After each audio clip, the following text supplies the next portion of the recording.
আজকে আমি তাকে খুশি করার জন্য অন্যায় কাজ করি, আমার লিডারকে খুশি করার জন্য, আমার নেতাকে খুশি করার জন্য, আমার প্রধানকে খুশি করার জন্য আমি অন্যায় কাজে নিয়োজিত হয়ে যাই।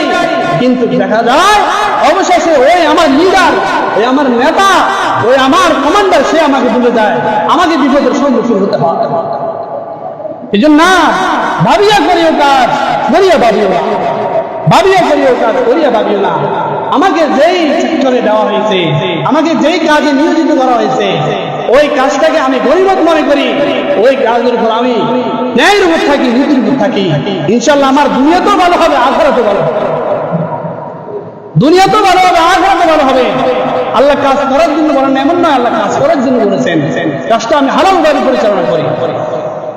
وإذا قضيت الصلاة فانتشروا في الأرض وابتغوا من فضل الله। জন্য মেরে ভাই বুজুর্গ, আল্লাহ পরে আয়াতে বলতেছেন, وإذا رأوا تجارة أو لهوا انفضوا إليها وتركوك قائما قل ما عند الله خير من اللهو ومن التجارة والله خير الرازقين। আল্লাহ একই সূরার শেষ আয়াতে বলতেছেন,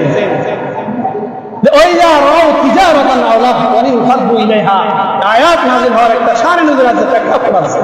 রাসূল সাল্লাল্লাহু আলাইহি সাল্লাম যখন মিম্বারে বসে, মিম্বারে দাঁড়িয়ে খুতবা দিচ্ছিলেন, তখন ওই সময় মদিনার মধ্যে একজন ব্যবসায়ী ব্যবসার মাল নিয়ে আগমন করেছে, নতুন নতুন প্রয়োজনীয় জিনিস নিয়ে মদিনায় আগমন করেছে।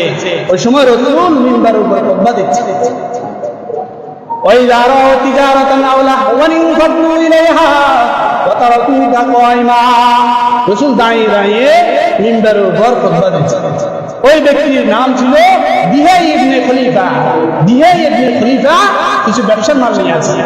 এই কথা যখন মসজিদের মধ্যে এই এলান চলে আসছে যে মদিনার বাজারে একজন ব্যবসায়ী আসছে অনেক মাল নিয়ে, প্রয়োজনীয় জিনিস নিয়ে, তখন কিছু সংখ্যক সাহাবী ছাড়া মসজিদের সবাই চলে গেছে। রসুলকে খুতবা অবস্থা রেখে সবাই চলে গেছে। নব মুসলিম তো এখনই ইসলামের আহমিয়ত, গুরুত্ব তাদের এত বুঝে আসে নাই, সবেমাত্র ইসলাম গ্রহণ করেছে। এই জন্য রসুলকে দাঁড়ানো অবস্থা রেখে তারা মদিনার বাজার চলে গেছে ওই ব্যক্তির থেকে মাল ক্রয় করার জন্য বা ওই ব্যক্তিকে দেখার জন্য। এই অবস্থা যখন হয়েছে, তখন আল্লাহ তাআলার এটা পছন্দ হয় নাই, আল্লাহ তাআলার এটা পছন্দ হয় নাই। রাসূলও মনোক্ষুণ্ণ হয়েছে, আরে আমি খুতবা দিচ্ছি, এমত অবস্থায় সবাই মাত্র কয়েকজন, আবু বকর, ওমর, ওসমান, আলী, এরা কয়েকজন সবাই চলে গেছে। তখন আয়াত নাযিল হয়, ওয়াইদা রাউ তিজারাতান আও লাহওয়ান ফাদু ইলাইহা ওয়া তারাকুকা কাইমা কুল মা ইনদাল্লাহি খায়রুম মিনাল্লাহি ওয়া মিনাত তিজারা। ও রাসূল, আপনি তাদেরকে বলেন যে আল্লাহর নিকট এর থেকে উত্তম জিনিস রয়েছে। তোমরা কার পিছনে ছুটছ? কিসের ব্যবসায়ীদের পিছনে ছুটছ? এর থেকে উত্তম জিনিস আল্লাহ তাআলার দরবার রয়েছে। অর্থাৎ তোমাদের কিছু প্রয়োজন হলে তোমরা আল্লাহর হুকুম মতে আল্লাহর কাছে চাও, আল্লাহর হুকুম মতে আল্লাহর কাছে চাও। ওয়াইদা রাউ তিজারাতান আও লাহওয়ান ফাদু ইলাইহা ওয়া তারাকুকা কাইমা কুল মা ইনদাল্লাহি খায়রুম মিনাল লাহওয়ি ওয়া মিনাত তিজারা ওয়াল্লাহু খায়রুর রাযিকিন। গান বাজনা এবং ব্যবসায়িক দুনিয়ার এই ব্যবসায়িক মালের থেকেও আল্লাহর নিকট এর চেয়ে উত্তম জিনিস রয়েছে, এর থেকে উত্তম রিজিকের ব্যবস্থা রয়েছে। অর্থাৎ তোমরা তোমাদের রিজিকের প্রয়োজন তোমরা আল্লাহর কাছে চাও, তোমাদের শান্তির প্রয়োজন তোমরা আল্লাহর কাছে চাও, তোমরা অভাবের মধ্যে আছো, এই অভাব থেকে আল্লাহর কাছে পানা চাও, আল্লাহ তাআলা সব কিছু সমাধান করে দিবে। এই জন্য আল্লাহর কাছে চাও। যেন মেরে ভাই বস্তুগুলো আমরা স্বনির্ভর হই, আমরা আত্মনির্ভর হই। আমরা অপর উপর কেন নির্ভর করবো? মাখলুকের কাছে কেন নির্ভর করবো? আমরা আল্লাহর উপর ভরসা করবো। এমন দৃষ্টান্ত সাহাবায়ে কেরাম দেখিয়ে দিয়েছে, এমন দৃষ্টান্ত সাহাবায়ে কেরাম দেখিয়ে দিয়েছে। ওরে হযরত আব্দুর রহমান ইবনে আউফ রাদিয়াল্লাহু তাআলা আনহু, দিনের শুরু লগ্নে যে সমস্ত সাহাবায়ে ইসলাম গ্রহণ করেছে, তিনিও তাদের মধ্যে একজন আব্দুর রহমান ইবনে আউফ রাদিয়াল্লাহু তাআলা আনহু। তার জাহেলী নাম ছিল আব্দে আমর। আর ইবনে সাদ রাহিমাহুল্লাহ তার তবকাত কিতাবের মধ্যে বলেছেন আর জাহেলী যুগের নাম ছিল আবু সাবা। যখন সে ইসলাম গ্রহণ করেছে তখন হুজুর সাল্লাল্লাহু আলাইহি সাল্লাম তার নাম দিয়েছে আব্দুর রহমান। সুবহানাল্লাহ।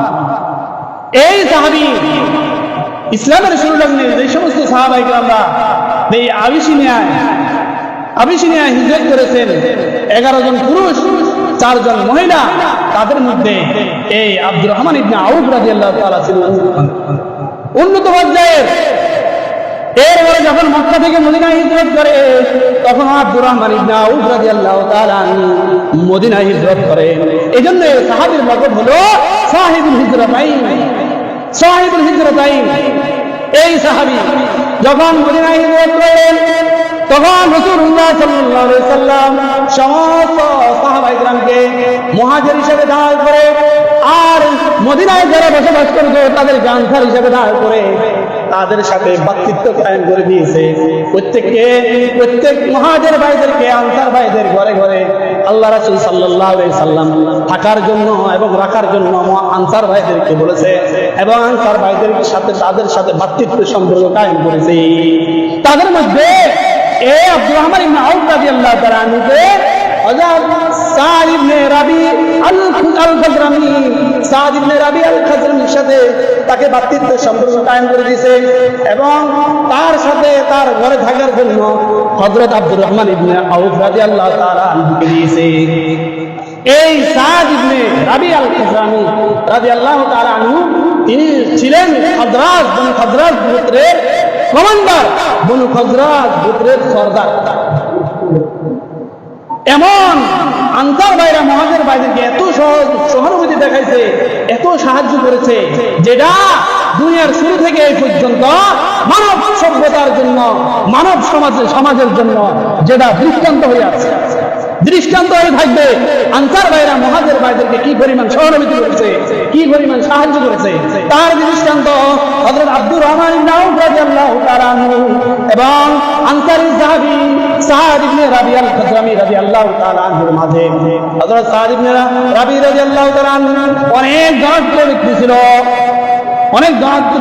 এবং তার 2টা স্ত্রীও ছিল, তার 2 জন স্ত্রীও ছিল।